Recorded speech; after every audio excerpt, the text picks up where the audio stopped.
అయితే ఇప్పుడు మనకి వాలంటీర్ వ్యవస్థ ఒకటి జగన్మోహన్ రెడ్డి గారు వచ్చిన 4-5 నెలల్లోనే వాలంటీర్ వ్యవస్థ పెట్టారు. దాదాపు 2,60,000 మందిని తీసుకుని వాలంటీర్లుగా పెట్టి, అలాగే ఒక గవర్నమెంట్ ఉద్యోగాల్లో 1,30,40,000 మందిని తీసుకుని గ్రామ సచివాలయ వ్యవస్థను పెట్టి అందులో ఉద్యోగస్తులు పనిచేస్తూ ఉంటారు. ప్రతి గ్రామ సచివాలయానికి దాదాపు 10 మంది చొప్పున పనిచేస్తుంటారు.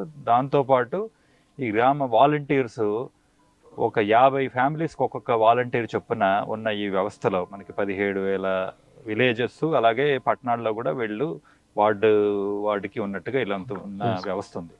మీకు విలేజెస్లో దీని స్వానుభవం ఎట్లా ఉంది? వాళ్ళు చేస్తున్న కార్యక్రమం వర్క్ ఎంత మంచిగా జరుగుతుంది? ఈ మధ్య ఒకటి గమనించాం, ఒక 3-4 వారాల క్రితం వాళ్ళని ఈ పెన్షన్లు ఇవ్వడం విషయంలో వాళ్ళు చేయకూడదు, వాళ్ళు పక్కకు ఉండాలంటే కొంత వ్యవస్థ అస్తవ్యస్తంగా అయినట్టుగా గమనించాం మనం.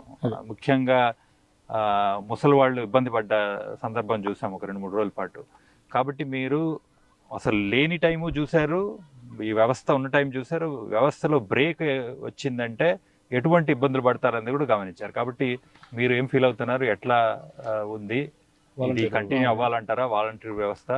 వాలంటీర్ వ్యవస్థ కంపల్సరీ కంటిన్యూ అవ్వాలి సార్ ఇది. ఎందుకంటే గ్రామ స్థాయిలో ఇదివరకు ఎలా ఉండేది అంటే వెళ్ళాలంటే కనీసం ఒక కూలీ పని చేసుకునే వాళ్ళు అంటే ఒక 500 కూలీకో 300 కూలీకో వెళ్ళేవాళ్ళు ఇదివరకు. ఇప్పుడంటే కొద్దిగా రేటు పెరిగినందుకు 1,500-700 వస్తుంది. ఆ టైంలో పని మానుకొని ఆఫీస్ చుట్టూ తిరగాల్సి వచ్చేది. అది ఈ టైంలో ఆఫీస్ చుట్టూ వెళ్ళవసలా, సెలవు పెట్టవసలా, వాలంటీర్కి మా ఫోన్ చేస్తే అందుబాటులో ఉంటుంది. వాలంటీర్ మా ఇంటికి వస్తుంది, మీకేం కావాలి, ఏ సర్టిఫికేట్ కావాలి దాంట్లో తీసుకొని రాసేసి మీ సొంతం పెట్టి తంబేసుకుని వెళ్తుంది. మా ఇంటికి వచ్చింది, మీ ఉన్నారు ఇంట్లో, సరే వస్తున్నాం మేము, మీ సర్టిఫికేట్ వచ్చిందని ఫోన్ చేస్తున్నాం, వెళ్ళి మేము తెచ్చుకున్నాం, మాకు హ్యాపీగా ఉంది. ఇదివరకు అదే నా సర్టిఫికేట్ నాకే ఒకసారి అవసరమైంది, ఎంఆర్ సర్టిఫికేట్ కానీ ఇక్కడ అవ్వదు, మీకు గుంటూరు కలెక్టర్ ఆఫీస్కి వెళ్ళండి, అక్కడ 4 రోజులు, ఇక్కడ 5 రోజులు, 10 రోజులు ఎలా ఉండదు. మాకు జీవనం గడవకపోతే, ఈరోజు కూలీ లేకపోతే జీవనం గడవదు. ఎలాగ అప్పుడు చాలా ఇబ్బంది పడ. ఇప్పుడు అదేం లేదు, అంతా హ్యాపీగా ఉన్నాం, మేము హ్యాపీగా ఉన్నాం. జగన్ గారి పరిపాలన మేము చాలా హ్యాపీగా ఉన్నాం, మాకు ఇబ్బంది లేదు. అలాగే మాకు వచ్చేసి మాకు ఇక్కడ ఉండవల్లి గ్రామంలో నేను ఒక 40 సంవత్సరాలు ఈ ఊళ్ళో, మా నాన్నగారి టైం నుంచి మేము ఉన్నాం, నాకు 40 సంవత్సరాలు ఇక్కడ.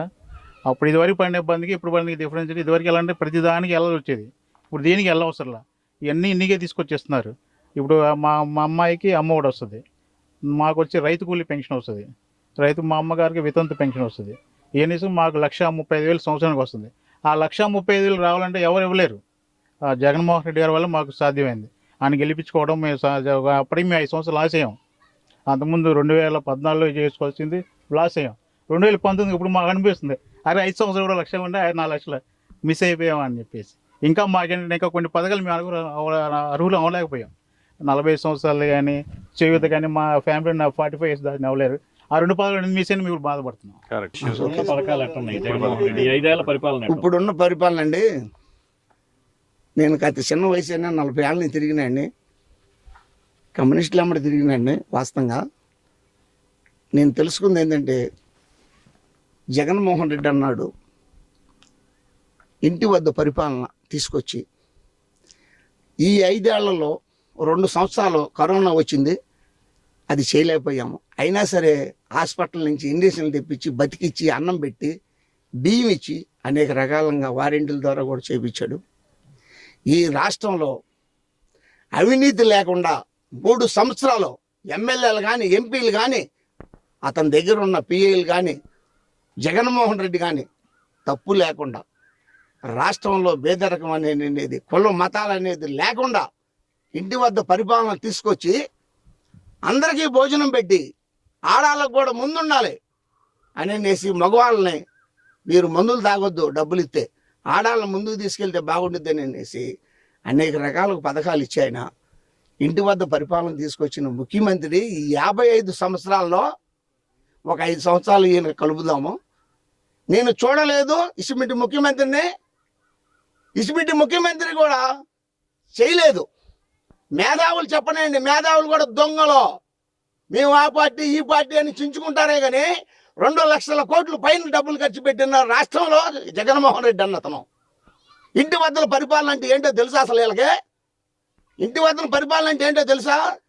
రాష్ట్రంలో 2 రాష్ట్రాల్లో లంచం ఇద్దే సంతకాలు పెట్టేవాళ్ళు ఉన్నారు, లంచం ఇద్దే భూములు కబ్జాలు చేసేవాళ్ళు ఉన్నారు. అవన్నీ మానేసి ఇంటి వద్ద పరిపాలన తీసుకొచ్చి ఆడాళ్ళకి చక్కగా డబ్బులు ఇచ్చి అమ్మా మీరు ఈ కుట్టు మిషన్ కొనుక్కోండి, ఈ పూలు పెట్టుకోండి, ఈ కొట్టు పెట్టుకోండి, అనేక రకాలుగా ఆయన ఒక 100 మందిలో ఒక 50 మందిని ముందుకు చేశాడు కానండి.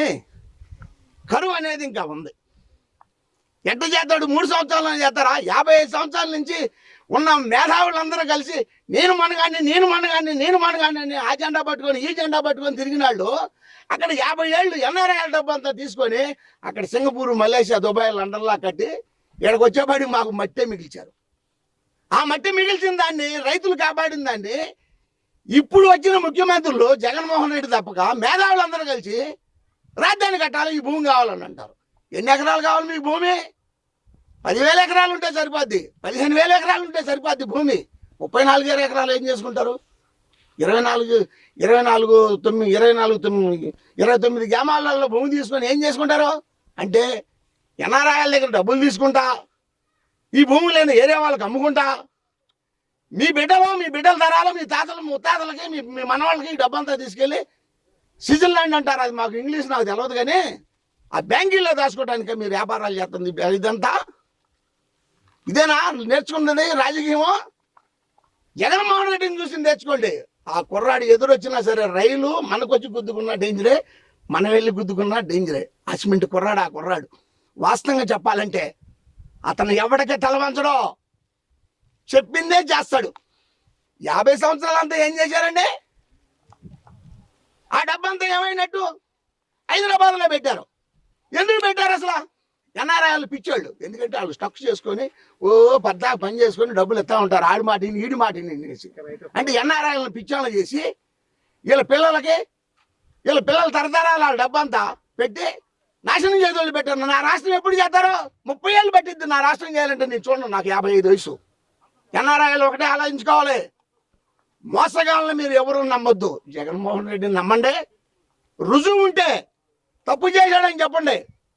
జగన్మోహన్ రెడ్డి అన్నాడు తప్పు చేశాడని చెప్పండి. ఎన్ఆర్ఐ మొత్తాలు కలిపి దేశాల మొత్తాల్లో నేను గుండు కొట్టించుకొని మీరు ఎక్కడ తిరగమండి నేను అక్కడ తిరుగుతాను. ఆయన తప్పు చేయడండి.